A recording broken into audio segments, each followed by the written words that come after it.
Good morning everyone. Good morning. So today we are going to talk about what is demand, what is law of demand and the various factors affecting demand. So demand क्या होती है? Demand is any needs and wants of any consumer. ठीक है? जिस consumer को जो चीज की जरूरत होती है और ऑर्गेनाइजेशन को उस चीज का प्रोडक्शन करना रहता है और कंज्यूमर तक पहुंचाना रहता है, उस चीज को हम कहते हैं डिमांड.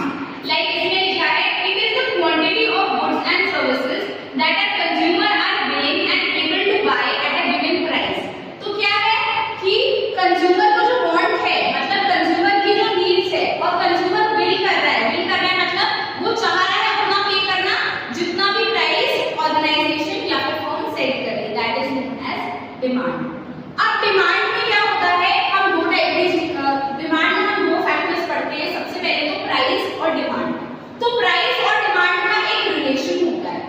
जैसे कि कह सकते हैं किसी चीज की प्राइस बढ़ती है तो उसकी डिमांड बढ़ जाती है. क्यों? क्योंकि ऑल्टरनेटिव्स अवेलेबल रहते हैं और कंज्यूमर चाहता है कि मैं ऑल्टरनेटिव चीज ले लूं, मैं वही चीज ज्यादा दाम में क्यों लूं.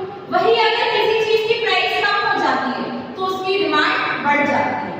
तो ये होता है हमारा law of demand which states that when price of a commodity या good increases its demand decreases and when the price decreases उसकी डिमांड इंक्रीज हो जाती है. तो ये हम एक डायग्राम से बता सकते हैं. This is y axis, this is x axis. यहाँ पे हम प्राइस डिनोट करते हैं, यहाँ पे हम क्वांटिटी डिनोट करते हैं, which is क्वांटिटी डिमांडेड या फिर we can say units. अब प्राइसेस अगर मैंने सेट किए हैं 5 रुपीस, 10 रुपीस, 15 रुपीस, 20 रुपीस. यहाँ पे यूनिट्स हो गए 1, 2, 3, 4. सो अगर हम अपनी बात करें, फॉर एग्जाम्पल अगर कोई भी गुड है 5 रुपए का तो हम मैक्सिमम तक खरीद सकते हैं कि 5 रुपए इज नॉट अ बड़ी बात नहीं है. तो एक डिमांड कब बनता है व्हिच इज डाउनवर्ड स्लोपिंग. इसको हम कहते हैं डिमांड कर्व. डिमांड कर्व क्या डिनोट करता है कि जब प्राइस किसी भी प्रोडक्ट का 5 रुपीस है तो कंज्यूमर्स 4 यूनिट खरीद रहा है. फॉर एग्जाम्पल एक चॉकलेट है, अगर वो 5 रुपए की है तो कंज्यूमर क्या खरीद रहा है, 4 यूनिट्स खरीद रहा है क्योंकि उसके पास 20 रुपए हैं. 5 4 20, कंज्यूमर के पास 20 ही रुपए हैं. अब अगर उसी चॉकलेट का प्राइस 20 रुपए हो गया तो कंज्यूमर कितना खरीद पाएगा, सिर्फ एक ही यूनिट खरीद पाएगा. क्यों? क्योंकि उसके पास पैसे ही 20 रुपए थे. तो वही चीज कही गई है व्हेन प्राइस राइजेस. प्राइस कैसे राइज हो रहा है, फ्रॉम 5 रुपीस टू 20 रुपीस. तो डिमांड कम हो गई. पहले डिमांड थी 4 यूनिट की, लेकिन अब वो कितना चॉकलेट खरीद रहा है, सिर्फ एक ही चॉकलेट खरीद पा रहा है. वही चीज देखो मैंने ज्यादा बता दी. अगर प्राइस 5 रुपए से भी बढ़ेगा तो डिमांड कम हो जाएगी. क्यों? क्योंकि अब वो सिर्फ 3 यूनिट लेगा. वैसे ही अगर 15 रुपए की चॉकलेट हो जाएगी तो अब वो सिर्फ 2 ही यूनिट खरीदेगा.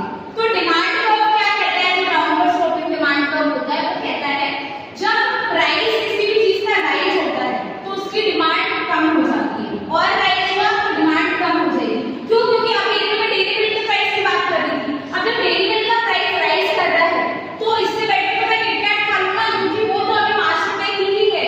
तो this is known as law of demand. Okay, so हम लॉ ऑफ डिमांड में क्या कह सकते हैं कि when price rises, price of a commodity rises, the demand falls and when the price falls the demand rises. तो किसी भी कमोडिटी का अगर प्राइस राइज कर रहा है तो उसका डिमांड कम होगा और अगर प्राइस फॉल कर रहा है तो डिमांड बढ़ जाएगा. क्योंकि कंज्यूमर की जो इनकम है एट दैट मोमेंट उसके पास जो पैसा है उसकी वैल्यू बढ़ जाएगी. तो ये होता है हमारा लॉ ऑफ डिमांड और ये ग्राफ बता दिया था. तो अगर क्वेश्चन आएंगे कि describe the law of demand तो हम लोग लिखेंगे when the price of a commodity increases its demand falls and when the price falls the demand increases.